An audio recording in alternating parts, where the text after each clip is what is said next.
বন্ধুগণ, আমরা এখন যে চ্যাপ্টার নিয়ে আলোচনা করব সেটি সপ্তম চ্যাপ্টার, যার নাম হচ্ছে আর্থিক পরিকল্পনা। তো বন্ধুগণ, আমাদের প্রত্যেকের জীবনেই কিছু চাহিদা থাকে, কিছু লক্ষ্য থাকে। তো যদি আমরা সেই চাহিদা বা লক্ষ্যগুলোকে পূরণ করতে চাই, তাহলে যেটি সবার আগে প্রয়োজন সেটা যে আর্থিক পরিকল্পনা। তো আর্থিক পরিকল্পনা ছাড়া কখনোই একটা মানুষ তার জীবনে যে চাহিদা বা যে প্রয়োজনগুলি আছে সেগুলি সে সম্পন্ন করতে পারবে। তো সবার আগে আমাদের বুঝতে হবে যে সাধারণত একটা মানুষের যে লক্ষ্যগুলি থাকে সেটি কীরকম ধরনের লক্ষ্য থাকে। তো প্রত্যেকটা মানুষের মূলত তিন ধরনের লক্ষ্য থাকে। একটি লক্ষ্য হচ্ছে যেটা হচ্ছে স্বল্পমেয়াদী লক্ষ্য, একটি হচ্ছে গিয়ে মাঝারি মেয়াদী লক্ষ্য, একটি দীর্ঘমেয়াদী লক্ষ্য। তো স্বল্পমেয়াদী লক্ষ্য কোনগুলি? ধরে নেওয়া যাক একজন ব্যক্তি একটি টিভি ক্রয় করতে চাইছেন, এলসিডি টিভি ক্রয় করতে চাইছেন। তো সেটি হচ্ছে গিয়ে স্বল্পমেয়াদী লক্ষ্যের মধ্যে পড়ে। কারণ একজন ব্যক্তি যদি চান যে তিনি টিভি কিনবেন, তাহলে তিনি খুব বেশি সময় তার দরকার হবে না, 2-1 বছরের মধ্যেই তিনি অর্থনৈতিক পরিকল্পনা করে তার সেই স্বল্পমেয়াদী লক্ষ্যকে পূরণ করতে পারবেন। মাঝারি মেয়াদী লক্ষ্য কোনগুলি? ধরে নেওয়া যায় একজন ব্যক্তি একটি বাড়ি বানাতে চাইছেন। তো সেই বাড়ি বানানোর জন্য তিনি যদি মোটামুটি 10 বছর ধরে পরিকল্পনা করেন, সে অনুযায়ী তিনি তার সঞ্চয় করেন, তা সেই মোটামুটি 10 বছরে তার মোট যে সঞ্চয় হবে সেই সঞ্চয় দিয়ে তিনি হয়তো তার যে মাঝারি মেয়াদী যে লক্ষ্য যেটা আছে এটি বাড়ি বানাবেন, সেটি তিনি হয়তো পূর্ণ করতে পারেন। আর দীর্ঘমেয়াদী লক্ষ্য কোনগুলি? সন্তানদের শিক্ষা, বিবাহ বা অবসর গ্রহণের পরে কী করে তিনি তার জীবনযাপন চালাবেন, এই ধরনের যে লক্ষ্য যেগুলি থাকে এটাকে বলা হচ্ছে দীর্ঘমেয়াদী লক্ষ্য। এখন আমরা বোঝার চেষ্টা করব আমাদের প্রত্যেকটা মানুষের একটি জীবনচক্র আছে। সেই জীবনচক্রটি কী? তো জীবনচক্রের মধ্যে প্রথম যে পর্যায়টা পড়ে সেটা শৈশব, শিশু পর্যায় বা শিক্ষার্থী পর্যায় আমরা বলতে পারি। তো মোটামুটি 25 বছর বয়স অবধি একজন ব্যক্তির এই পর্যায়ের মধ্যে পড়েন। তো শিক্ষার্থী পর্যায়ের পরে যে পর্যায়ে একজন ব্যক্তি আসেন সেটা হচ্ছে কি তার যে জীবিকা বা কর্মজীবন শুরু হয় সেই পর্যায়ে। তো সেই যে পর্যায়ে থাকার পরে তিনি যে পরবর্তী যে পর্যায়ে আসেন সেখানে তিনি সঙ্গী বা বিবাহিত হন, ম্যারেড হন। তার পরবর্তী তিনি যে পর্যায়ে আসেন সেখানে তার সন্তান সন্ততি হয়, পিতা মাতা হয়। এবং তার পরবর্তী যে পর্যায়ে যেখানে আসে সেখানে সন্তানরা বড় হয়ে গেছে, এরকম একটি পর্যায়ে আসে। তার পরবর্তী পর্যায়ে যেটা আসে সেটা দেখা যায় সন্তানরা নিজেরা যারা বড় হয়ে গেছিলো তাদের জীবন জীবিকার জন্য অন্য স্থানে চলে গেছে, বা মেয়ে থাকলে তার বিবাহ হয়ে গেছে, বাবা মারা সন্তান পরিত্যক্ত হয়ে গেছেন। তো এরকম যে পর্যায়, সেই পর্যায়ের মধ্যে আসতে হয় এবং সর্বশেষ যে পর্যায়ের মধ্যে একজন ব্যক্তিকে আসতে হয় সে অবসর জীবনযাপন, মানে তার জীবনের শেষ সময়টা তিনি যে কাটান, এরকম একটি পর্যায়ের মধ্যে সেই ব্যক্তিকে যেতে হয়। তো এইভাবে আমাদের ব্যক্তিগত জীবনের যেমন একটি সাইকেল আছে, লাইফ সাইকেল আছে, ঠিক তেমনি আমাদের একটা ইকোনমিক লাইফ সাইকেলও আছে, অর্থনৈতিক লাইফ সাইকেলও আছে। তো আমাদের ইকোনমিক লাইফ সাইকেল আছে সেটি মূলত 3 রকম। প্রথম যে ইকোনমিক লাইফ সাইকেল বা অর্থনৈতিক জীবনচক্র যে প্রথম যে ধাপ সেটা শিক্ষার্থী পর্যায়ে। তার পরবর্তী যে ধাপ সেটা হচ্ছে কি যে কর্ম পর্যায়ে, এবং সর্বশেষ যে ধাপ সেটা হচ্ছে অবসর পর্যায়ে। তো বোঝা যাচ্ছে শিক্ষার্থী পর্যায়ে একজন ব্যক্তি মূলত শিক্ষা অর্জনের জন্য নিজেকে নিযুক্ত করেন। কর্ম পর্যায়ে তিনি যে উপার্জন করেন, সেই কর্মপর্যায়ে উপার্জনের মধ্য থেকে তিনি যে সেভিংস করেন, তিনি যে সঞ্চয়গুলি করেন। তো অবসর পর্যায়ে যখন হয় তখন তার সেই সেভিংসের উপরে তার জীবনযাপন চলে, সেটা ব্যক্তির অবসর পর্যায়ে। তো এখন যেটা আমি আবার প্রথমে যেটা শুরু বলেছিলাম যে প্রত্যেকটা মানুষের যে 3 ধরনের লক্ষ্য আছে, স্বল্পমেয়াদী লক্ষ্য, মাঝারি মেয়াদী লক্ষ্য বা দীর্ঘমেয়াদী লক্ষ্য। এই লক্ষ্যগুলোকে যদি পূরণ করতে হয় তাহলে পরে যে কোনো ব্যক্তির হচ্ছে গিয়ে যে কতগুলি ইকোনমিক চাহিদা আছে, অর্থনৈতিক নিড আছে, অর্থনৈতিক ডিমান্ড আছে, যে যার মাধ্যম দিয়ে যে ইকোনমিক চাহিদাগুলোকে তিনি যদি পূরণ করতে পারেন তাহলে পরে তার পক্ষে ওই লক্ষ্যগুলো, যে স্বল্পমেয়াদী, মাঝারি মেয়াদী বা লক্ষ্যমেয়াদী লক্ষ্যগুলো আছে সেগুলো পূরণ করা ইজি হবে। তো প্রথম যে ইকোনমিক চাহিদা আছে সেটাকে বলা হয় নির্দিষ্ট লেনদেনের চাহিদা। নির্দিষ্ট লেনদেনের চাহিদা মানে যেখানে একজন ব্যক্তি প্রথম থেকেই জানতে পারছেন, প্রথম থেকেই বুঝতে পারছেন যে তার যে ধরনের চাহিদাগুলো তাকে জীবনে পূর্ণ করতেই হবে। যেমন ধরে নেওয়া যাক সন্তানের শিক্ষা বা কন্যা সন্তানতার বিবাহ, এই ধরনের বা একটি বাড়ি করতে হবে। তো এই চাহিদাগুলো প্রত্যেকটা মানুষের আগে থেকে ডিফাইন্ড, সে লোকগুলো জানে যে আমার এই চাহিদাগুলো আমাকে পূর্ণ করতে হবে। ওই জন্য যেহেতু এটা ডিফাইন্ড, যেহেতু নির্দিষ্ট, তো এই ধরনের চাহিদাগুলো নির্দিষ্ট লেনদেনের চাহিদা।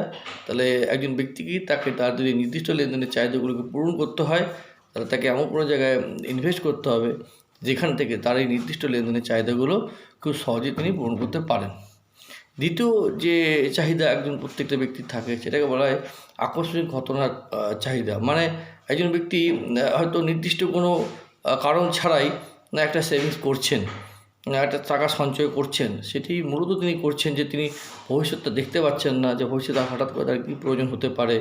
আর সেই ভবিষ্যতের কথা ভেবে তিনি কিছু সঞ্চয় করে রাখছেন, সেটাকে বলছে যে ভবিষ্যতের পরিকল্পনার চাহিদা। আর তৃতীয় যে চাহিদাটা একজন ব্যক্তিকে থাকে, ইকোনমিক চাহিদা থাকে, সেই চাহিদাটাও তাকে পূরণ করতে হয় বা করার চেষ্টা করেন, সেটা হচ্ছে সম্পদ আহরণের চাহিদা। সম্পদ আহরণ মানে একজন ব্যক্তি চাইছেন যে তিনি যে টাকাটা ইনভেস্ট করছেন সেই ইনভেস্ট থেকে একটা ভালো রিটার্ন আসুক, একটা ভালো আউটপুট আসুক, যাতে তার যে ইনভেস্টমেন্ট ভ্যালুটা ভালো মতো গ্রো করে, বাড়ে, যাতে করে তিনি সেই তার যে বেনিফিটটা তিনি এনজয় করতে পারেন এবং তার মাধ্যম দিয়ে তিনি তার যে বিভিন্ন রকম যে অর্থনৈতিক প্রয়োজনগুলো আছে সেই অর্থনৈতিক প্রয়োজনগুলোকে তিনি পূরণ করার চেষ্টা করতে পারেন। তাহলে আমরা যেটা জানতে পারলাম সেটা হচ্ছে যে প্রত্যেকটা মানুষের এই যে 3 রকমের চাহিদার কথা বলা হলো। আরেকবার রিপিট করছি। প্রথম হচ্ছে নির্দিষ্ট চাহিদা, যেখানে সন্তানদের শিক্ষা, বিবাহ বা একটা গাড়ি বা একটা গৃহ ক্রয় করা, এই চাহিদাগুলি পড়ছে। দ্বিতীয় যে চাহিদা সেটা হচ্ছে সাধারণ লেনদেনের চাহিদা, অর্থাৎ আমরা যে উপার্জন করি সেই উপার্জন থেকে আমাদের নির্দিষ্ট চাহিদাগুলো পূরণ করার পরে কিছু পরিমাণ অর্থ আমরা ভবিষ্যতের জন্য সরিয়ে রাখতে চাই কোনো নির্দিষ্ট কারণ ছাড়াই। এটি সাধারণত ভবিষ্যতের ব্যবস্থা বলা হয়। ভবিষ্যতে হঠাৎ করে কোনো টাকা পয়সার প্রয়োজন হয়, তাহলে আমরা এই দ্বিতীয় যে ব্যবস্থা করেছি সেখান থেকে আমরা সেই অর্থটাকে আমরা কাজে লাগাই। তৃতীয় চাহিদা হলো আকস্মিক কোনো ঘটনার যদি ক্ষতি হয় সেই ক্ষতির রক্ষা পাওয়ার চাহিদা, ক্ষতিপূরণের মাধ্যমে। মানে কোনো ব্যক্তি যদি হঠাৎ করে মারা যান, তো তাহলে পরে যে তার যদি একটি বিমা করা থাকে, তাহলে পরে সেই বিমার যে টাকাটা পাওয়া যাবে, সেই যে ক্ষতিপূরণ হবে, সেই ক্ষতিপূরণ থেকে পরিবার অর্থনৈতিক সুরক্ষার মধ্যে চলে আসবে।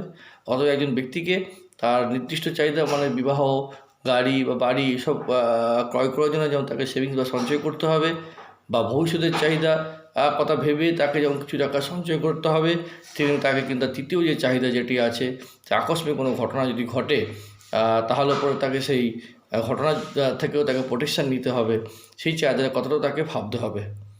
এবং আমরা যে এই যে চাহিদা বা এর জন্য যে আমাদের চাহিদাগুলো পূরণ করার জন্য কতগুলো নির্দিষ্ট আর্থিক পণ্য আছে, ফাইন্যান্সিয়াল প্রোডাক্ট আছে, যেই আর্থিক পণ্য বা ফাইন্যান্সিয়াল প্রোডাক্টগুলো আমাদেরকে হেল্প করে আমাদের এই 3 ধরনের চাহিদাকে পূরণ করার জন্য। তো যেটা হচ্ছে গিয়ে যে চাহিদা হচ্ছে গিয়ে আমার নির্দিষ্ট এবং ভবিষ্যতের চাহিদাকে আমার মেটাবে যে অর্থনৈতিক প্রোডাক্ট, সেটি সাধারণত ব্যাংকিং যে প্রোডাক্ট যেগুলো আছে, ব্যাংকে যে বিভিন্ন রকম স্কিমস আছে, সেই স্কিমসগুলো কিন্তু একজন ব্যক্তির যে তার যে নির্দিষ্ট চাহিদা বা ভবিষ্যতের জন্য তার যে কিছু টাকা সেভিংস করে রাখা দরকার আছে, তো সেটি ব্যাংকের মাধ্যম দিয়ে কিন্তু সহজেই তার সেই চাহিদাগুলো পূরণ করাতে পারে। কিন্তু যদি কোনো ব্যক্তি নিজে অনিশ্চয়তা থেকে বাঁচতে চায়, কোনো ক্ষতি হলে ক্ষতিপূরণের কথা ভাবেন, তাহলে পরে তিনি হচ্ছে গিয়ে তার জন্য উপযুক্ত প্রোডাক্ট হচ্ছে গিয়ে যে বিমা পণ্য বা ইন্স্যুরেন্স প্রোডাক্ট যদি না থাকে, তাহলে পরে তিনি কিন্তু নিজের ক্ষতির মধ্যে নিজে বাঁচতে পারেন। আর এর আগে আমি আরেকটি ধরনের যে চাহিদা যেটা কথা বলেছিলাম, যেখানে সম্পদ আহরণ করার একটি প্রসঙ্গ ছিল। তো একটা লোক তার ইকোনমিক ভ্যালুটাকে বাড়াতে চাইছে, ইনভেস্টমেন্টের মাধ্যমে ইকোনমিক ভ্যালু বাড়াতে চাইছে। ঠিক তেমনি কিছু কিছু পণ্য আছে যেটাকে সম্পদ আহরণ পণ্যের মধ্যে পড়ে। যেমন শেয়ার বাজারে কেউ যদি ইনভেস্ট করে, তো সেখানে কি হয়, সেখানে কিন্তু যে গ্রোটা করে, টাকাটা যে গ্রো করে, তার কিন্তু সাধারণত যে কনভেনশনাল যে ফাইন্যান্সিয়াল প্রোডাক্ট যেগুলো আছে ব্যাংক বা এইসবের থেকে কিন্তু একটু যদি গ্রো করার পসিবিলিটি যেটা ওখানে কিন্তু একটু বেশি থাকে। আবার অ্যাট দ্য সেম টাইম ওর রিস্কটাও কিন্তু ব্যাংক বা অন্যান্য ধরনের যে ফাইন্যান্সিয়াল প্রোডাক্ট আছে তার থেকে এখানে রিস্কও থাকে। অতএব কোনো ব্যক্তি যদি মনে করে যে তিনি সেই ঝুঁকি বা রিস্কটা নিতে রাজি আছেন, উদ্দেশ্য নেই যে তার যে ইকোনমিক যে ভ্যালু যেটা আছে প্রোডাক্ট ফাইন্যান্সটা, তার যে অর্থটা যেটা গ্রো করতে চাইছেন, তাড়াতাড়ি গ্রো করতে চাইছেন, তাহলে কিছু কিছু ক্ষেত্রে যদি গ্রাহকের ঝুঁকি নেওয়ার ইচ্ছা থাকে, তাহলে গ্রাহক তার যে টোটাল যে আর্থিক পরিকল্পনার মধ্যে কিছু টাকা হচ্ছে গিয়ে তারা কিন্তু সেই জায়গাতেও ইনভেস্ট করেন উদ্দেশ্য নিয়ে যে সেখান থেকে তার টাকাটা গ্রো করবে, তার ইকোনমিক ভ্যালুটা স্পিডে ডেভেলপ করবে এই উদ্দেশ্য নিয়ে। তো যে ধরনের প্রোডাক্ট যদি বলা হয় যে সম্পদ আহরণ পণ্য কোনটি, তাহলে বলা হবে শেয়ার বাজারে যে টাকা ইনভেস্ট করা হয় সেটি একটি সম্পদ আহরণ পণ্য। যদি বলা হয় নির্দিষ্ট লেনদেনের চাহিদার জন্য কোন ধরনের পণ্য চাই একজন গ্রাহকের পক্ষে, যেখানে সে তার কন্যা সন্তানের বিয়ে, ছেলে মেয়েদের পড়াশোনা, বাড়ি করা, এই ধরনের প্রয়োজনগুলো মেটাতে চাইবে, তাহলে সেখানে বলতে হবে banking product is the best. কেউ যদি বলে যে আমি অনিশ্চয়তা থেকে নিজেকে বাঁচাতে চাই, আমি নিজেকে সিকিউর করতে চাই, কোনো ক্ষতিপূরণ পাই, তাহলে তার জন্য সবথেকে বেস্ট প্রোডাক্ট যেটা হবে সেটা হচ্ছে গিয়ে ইন্স্যুরেন্স প্রোডাক্ট বা ব্যাঙ্কে মানে বিমা তিনি যদি বিমা প্রোডাক্ট কিনে রাখেন তাহলে কিন্তু তার সেই ধরনের পণ্যগুলো থেকে তিনি নিজেকে কিন্তু বাঁচাতে পারবেন। এখন প্রশ্ন হচ্ছে যে একজন ব্যক্তি কখন আর্থিক পরিকল্পনা করা উচিত। তো আর্থিক পরিকল্পনা করার জন্য কোনো নির্দিষ্ট সময় নেই। যেই মুহূর্তে সেই ব্যক্তি উপার্জন করা শুরু করবেন সেটাই হচ্ছে সেই ব্যক্তির জন্য আর্থিক পরিকল্পনা সবথেকে সর্বশ্রেষ্ঠ সময়। অতএব আমাদের একজন ব্যক্তি উপার্জন করার সময় থেকেই তাকে আর্থিক পরিকল্পনার মধ্যে আসতে হবে, ইকোনমিক প্ল্যানিংয়ের মধ্যে আসতে হবে। তার যে বিভিন্ন রকমের যে প্রয়োজনগুলো আছে সেই প্রয়োজনগুলোকে যদি তিনি মেটাতে চান, তার লক্ষ্যগুলো তিনি যদি সম্পূর্ণ করতে চান, তাহলে তাকে আর্থিক পরিকল্পনার মধ্যে আসতে হবে। এইটি কিন্তু একদম সর্বোপরি সত্য কথা। এবার আমরা যদি আর্থিক পরিকল্পনাটাকে একদম করছি, যিনি ইনভেস্ট করছেন, একটু যদি ব্রড পার্সপেক্টিভ একটু যদি বড়ো করে একটু দেখার চেষ্টা করি, তাহলে মূলত 5-6টি বিষয় আছে। সেই 5-6টি বিষয়ের উপর যদি সেই ব্যক্তি নজর দেন, তাহলে পরে তার পক্ষে কিন্তু আমরা ধরে নেব যে তিনি সঠিক আর্থিক পরিকল্পনা করতে সমর্থ হয়েছেন। তো প্রথম যে বিষয় সেটাকে বলছে নগদ পরিকল্পনা বা ক্যাশ প্ল্যানিং।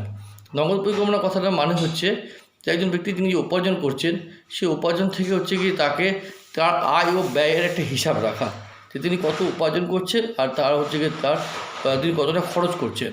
কারণ আয় এবং ব্যয়ের মাঝখানে যেটি পড়ে থাকবে সেটি হচ্ছে গিয়ে যে এক্সট্রা টাকা, যে টাকাটাই হচ্ছে গিয়ে তিনি কিন্তু বিভিন্ন রকমের ইনভেস্ট করবেন, বিভিন্নভাবে ইনভেস্ট করে তার বিভিন্ন রকম প্রয়োজনগুলো মেটাবেন। তো সবার আগে যদি একজন ব্যক্তি তার ক্যাশ প্ল্যানটাই প্রথমে ঠিকভাবে না করতে পারেন, যে তিনি যে আয় করছেন আর তিনি যে ব্যয় করছেন তার মাঝামাঝি যে জায়গাটা, যেখানে তার আয় এবং ব্যয়ের মাঝে যে এক্সট্রা টাকাটা, সেটাই হচ্ছে তার কাছে সারপ্লাস মানি, যে টাকাটা হচ্ছে তিনি কিন্তু ইনভেস্ট করার মতো জায়গা আছেন। তো সেটা যদি তিনি না সঠিকভাবে সেই জায়গাটাই ব্যবস্থা করতে না পারেন, তাহলে কিন্তু আর্থিক পরিকল্পনা বাকি যে ধাপগুলো, যে বিভিন্ন জায়গায় ইনভেস্ট করা বা কী করবো, কোথায় ইনভেস্ট করলে আমার বিভিন্ন রকম প্রয়োজনগুলো মিটবে, তিনি সেই টাকাটাই তার কাছে থাকবে না। তো সবথেকে প্রথম যে প্ল্যানিং যেটা একটা মানুষকে করতে হবে সেটা হচ্ছে গিয়ে নগদ পরিকল্পনা বা ক্যাশ প্ল্যানিং, যেখানে তিনি আয় ও ব্যয়কে ভালো করে পর্যালোচনা করে সে জায়গাটাকে আন্ডার কন্ট্রোল রাখার চেষ্টা করবেন এবং সেখান থেকে একটা ভালো পরিমাণ টাকা উনি আগে সেভিংস করার মতো অবস্থায় বার করে নিয়ে আসতে পারবেন। সেকেন্ড যে পার্ট সেটা হচ্ছে ইনভেস্টমেন্ট প্ল্যান বা বিনিয়োগ পরিকল্পনা। উনি কোথায় ইনভেস্ট করছেন, উনি যে টাকাটা সারপ্লাস হয়েছে, যে টাকাটা ওটা এক্সট্রা হয়েছে, মানে উনি যে আয় করতেন আর উনি যে তার থেকে যে ব্যয় হয়ে যাওয়ার পরে যে এক্সট্রা টাকাটা উনি ইনভেস্ট করবেন, কোথায় ইনভেস্ট করবেন। সেই ইনভেস্ট করতে গেলে আবার প্রথমে চলে যেতে হবে আমার যে আগে যে প্রয়োজনগুলো বা আমার লক্ষ্যগুলোকে দেখতে হবে, যে কোনটা আমার স্বল্পমেয়াদী লক্ষ্য আছে, কোনটা আমার মাঝারি মেয়াদী লক্ষ্য আছে, কোনটা আমার দীর্ঘমেয়াদী লক্ষ্য আছে। সেই কথা মাথায় রেখে আমার টোটাল যে অ্যাভেলেবেল টাকা থাকছে, ইনভেস্টমেন্ট ভ্যালু থাকছে, সেটাকে আমাকে সেভাবে সাজাতে হবে যাতে আমার সব ধরনের প্রয়োজনগুলি যাতে আমি মেটাতে পারি। এবং তার জন্য আমরা আবার বলেছিলাম যে মানুষের যে চাহিদাগুলো, যে একটা নির্দিষ্ট লেনদেনের চাহিদা, যেমন বাড়ি করা, ছেলে মেয়েদের পড়াশোনা, এডুকেশন, তার জন্য নির্দিষ্ট প্রোডাক্ট আছে, ব্যাঙ্কিং প্রোডাক্ট আছে, সেটাকে ইনভেস্ট করতে হবে। আবার তার যদি কিছু ভবিষ্যতের জন্য তাকে কিছু টাকা সই রাখতে হবে, সেখানেও ব্যাঙ্কিং প্রোডাক্ট আছে, তাকে ইনভেস্ট করতে হবে। আবার তাকে সিকিউর করার জন্য, তার ইনকামকে সিকিউর করার জন্য, যে তার যদি কিছু হয়ে যায় তো পরিবারের অর্থনৈতিক সমস্যার মধ্যে না পড়ে, তার জন্য ক্ষতিপূরণের কথা পাওয়ার কথা চিন্তা করে সে ব্যক্তি বিমার কথাও ভাবতে হবে। আবার তার সঙ্গে তিনি যদি চান যে তার কিছু টাকা ইকোনমিক ভ্যালু হোক, কিছু সম্পদ আহরণ উনি কিনবেন, শেয়ার বাজারে কিছু টাকা ইনভেস্ট করবেন, তো সেটা তাকে করতে হবে।